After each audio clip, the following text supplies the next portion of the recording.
percaya dengan mitos yang mengatakan bahwa bupati di Kabupaten Toba itu adalah hanya satu periode. Ini harus kita lawan.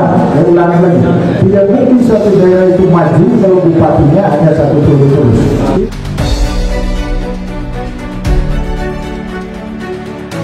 Pasangan bakal calon Bupati dan Wakil Bupati Kabupaten Toba Insinyur Pol Taksitorus MSC akhirnya menuntaskan tahapan pemeriksaan kesehatan fisik, psikotes dan kejiwaan di Rumah Sakit Adam Malik Medan pada Sabtu, tanggal 31 Agustus tahun 2024.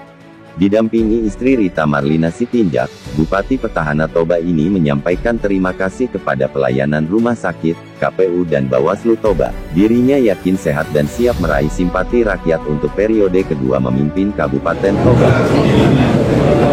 Selamat malam Pak Bupati dan Ibu.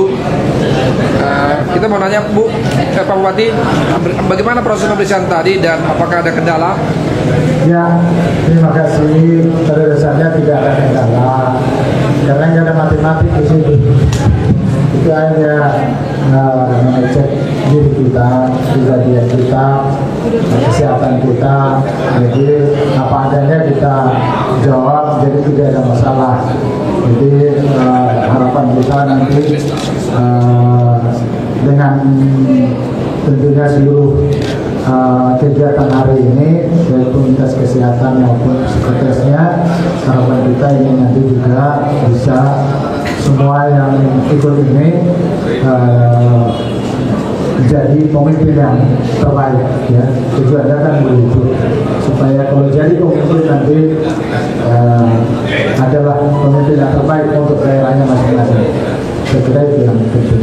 Apakah dalam pelayanan daripada rumah sakit, baik pelayanan dari petugas, dokter maupun alat-alat tadi, apakah ada yang kurang memadai atau gimana menurut Pak Bupati? Sangat memadai dan pelayanan sangat bagus menurut saya, sangat ramah mereka. Bahkan saya pikir kalau ini pelayanannya bagi orang yang sakit, ya setengah penyakit itu udah langsung sembuh.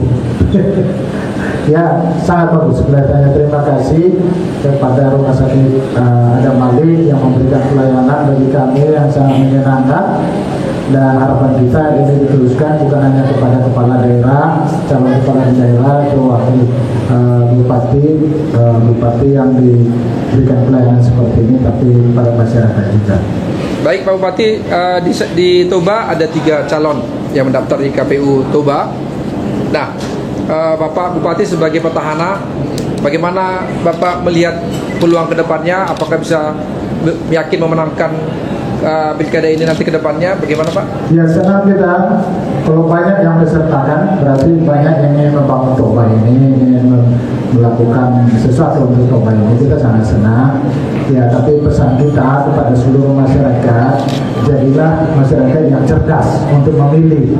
Karena menurut saya bahwa kepala daerah yang baik adalah hasil daripada pilihan daripada masyarakat yang cerdas. Jadi jangan pilih karena isu-isu atau karena gosip atau pemburuk-burukan. Jadi pelajarilah visi-misinya, apa yang ingin dikerjakan ke depan ini sangat penting. Mari kita bangun daerah kita ini, ya. Jadi carilah pemimpin yang altruis, yang ingin peduli kepada rakyat. Terus yang juga perlu pemimpin yang santun, pandai dan bijaksana, dan juga yang patuh. Ini saran saya.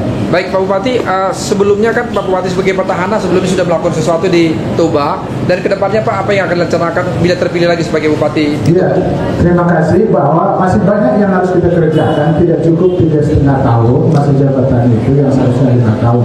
Kalau kita membangun suatu daerah itu dengan hanya satu periode, ya, belum ada di negeri ini yang bisa langsung membuat daerahnya maju hanya satu periode. Jadi saya ingin sampaikan, kalau ada masyarakat yang dicuci otaknya, yang mengatakan bahwa di Toba itu tidak mungkin periode, itu adalah mental yang tidak ingin maju. Jadi karena kalau satu periode itu kembali kepada isi daripada orang-orang yang pemimpin pada saat itu, muncul lagi pemimpin yang baru, lagi misinya, jadi akan berubah-ubah dan berputar-putar di situ nanti. Tapi kalau ada yang kita buat satu periode, kita lanjutkan lagi. lagi apa yang kita belum selesaikan pada periode itu bisa kita tuntaskan. Jadi satu hal yang baik sekarang pada Kabupaten Toba, ekonomi makro atau angka-angka makro kita kan sangat bagus meningkat. Baik indeks pembangunan manusia kita sekarang nomor 11 tertinggi se-Indonesia dengan nilai 77,83. Nah, ini kan bukan hanya satu faktor yang mempengaruhi perbandingan di bidang pendidikan, di bidang kesehatan, di pembangunan pada manusianya. Ini membuat indeks pembangunan kita bisa nomor 11 terbaik. Jadi masih banyak yang harus kita kerjakan. Infrastruktur misalkan kita sudah perbaiki dan hasilnya kita tingkatkan dari 41% yang bagus sudah bisa ke 54% yang bagus. Tapi masih banyak karena waktu kita sangat singkat, anggaran kita juga sangat terbatas. Jadi mari kita buka mindset kita sekali lagi, jangan percaya dengan mitos yang mengatakan bahwa bupati di Kabupaten Toba itu adalah hanya satu periode. Ini harus kita lawan karena tidak mungkin kita maju kalau bupatinya hanya satu periode. Pegang ini, saya ulangi lagi, tidak mungkin suatu daerah itu maju kalau bupatinya hanya satu periode terus. Itu akan berputar-putar. Itu yang membuat Toba ini dulu itu tidak bisa meloncat dia. Sebenarnya kita harus bisa loncat oleh 20. Contohnya infrastruktur sampai sekarang di Toba itu nggak tuntas. Karena berganti pemimpinnya terus, berganti kebijakannya. Sekali lagi, buang pikirannya itu, mari kita lawan itu, karena itu tidak pikiran seorang yang ingin maju, tapi yang ingin kekuasaan, ya, tapi yang ingin maju tidak. Maka kita bertekad, kita bawa